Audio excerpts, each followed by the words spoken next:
দিনের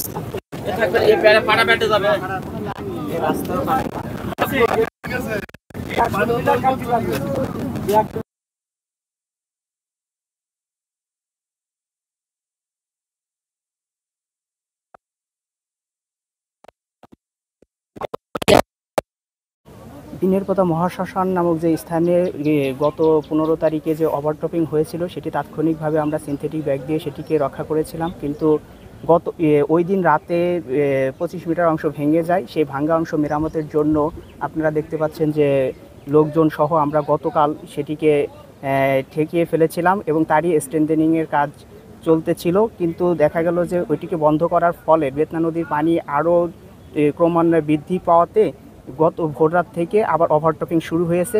সেই ওভারটপিংটি রক্ষার জন্য আমার পানি উন্নয়ন বোর্ড সহ স্থানীয় লোকজন সহ আমরা সর্বোচ্চ চেষ্টা করে এটাকে আজকের মধ্যে ইনশাল্লাহ ঠেকিয়ে রাখার জন্য আমরা সেইভাবে কাজ চালিয়ে যাচ্ছি। আপনারা দেখতে পাচ্ছেন 6 দিন ধরে আমরা যে বাদ আমাদের অবদা প্রশাসনিক ডিপার্টমেন্ট সবাই একসাথে কাজ করে কালকে আমরা সন্ধ্যা 6টার সময় এখান থেকে চলে গেছি যে এখানে বস্তার, কিন্তু বস্তা চাপান দেওয়ার সঙ্গে সঙ্গে নদীর পানি প্রায় 3 ফুট বেড়ে গেছে অধিক।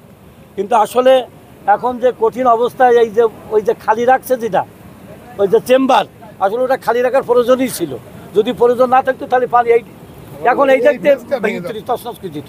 এখন আমরা চাচ্ছি সুমন ভাই, আমরা যেহেতু পানি আমাদের রাস্তার 3টি রাস্তা একেবারে ব্লক ছিল নগরহাটা ইউনিয়নে, 3টা পানি কালকে রাত্রি পড়ে গেছে সব। কিন্তু আবার এই যে অবস্থা আসলে আমাদের বলার ভাষা নেই। ঘের বাড়ি তো সব গেছে, মানুষের ঘর বাড়িও সব চলে গেছে।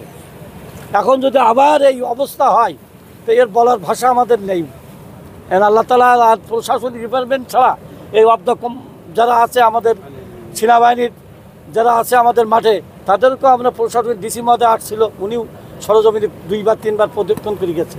কিন্তু সব কিছুর পরেও সব চেষ্টার ব্যর্থ আবার কালকে এই ভোর 5টায় হয়ে গেছে, এই আবার পানি যাওয়া শুরু করেছে।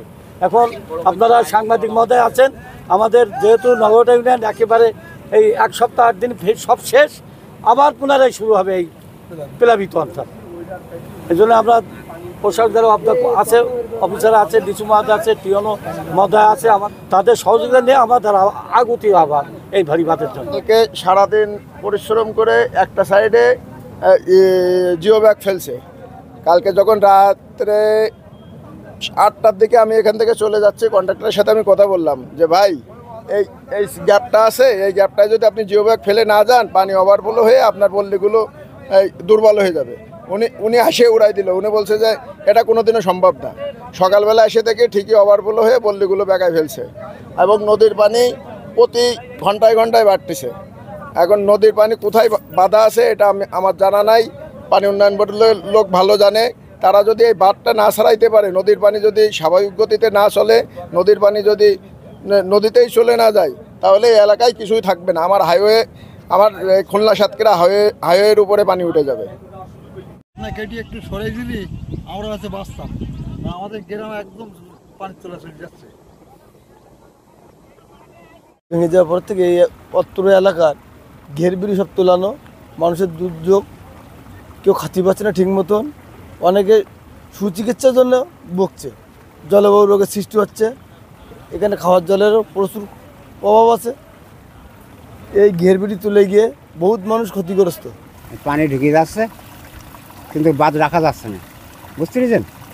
এখন তো এ বছর তো খুব করুণ অবস্থা এই আমাদের এই লোকজনের, আর ঘের ভেড়ে সব গেছে, কেউ কারো কোনো মানে কথা বলার মতন শক্তি আর নেই কারো, বুঝতে পেরেছেন?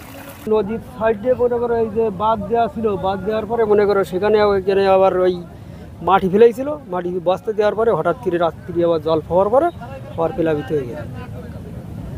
বাঁধ কি অবস্থা? বাঁধ এখন টিকছে না, মনে করো ওখানে তো বিশাল গভীরতা হয়ে গেছে আবার জল পড়ে।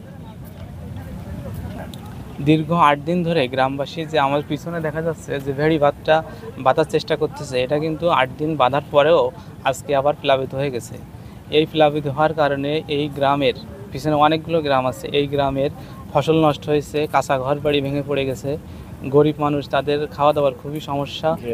হ্যাঁ, অনেকের ঘেরের মাছ বের হয়ে গেছে, যার কারণে তাদের লক্ষ লক্ষ টাকা ক্ষতিগ্রস্ত হয়েছে, কৃষি জমির ফসল নষ্ট হয়েছে। এছাড়াও কিছু কিছু গরিব মানুষ যারা চিকিৎসার অভাবে অনেকে অনেক অভাবে অসুস্থ হয়ে পড়ছে। আমাদের বাড়িতে তো নামার মতন না, বিশাল জল, আমাদের ঘরে জল ওঠপো ভাব। আর যাদের কাঁচা বাড়ি টাড়ি রয়েছে ভেঙে গেছে, তাদের খুব করুণ অবস্থা। আমাদের টিউবওয়েলটার সব আছে গিয়ে মানে ধোয়া টোয়া যাচ্ছে না, ওই এই জলেই ধোয়াবেলা করতেছে। আমাদের খুব খারাপ অবস্থা আমাদের বাড়ি।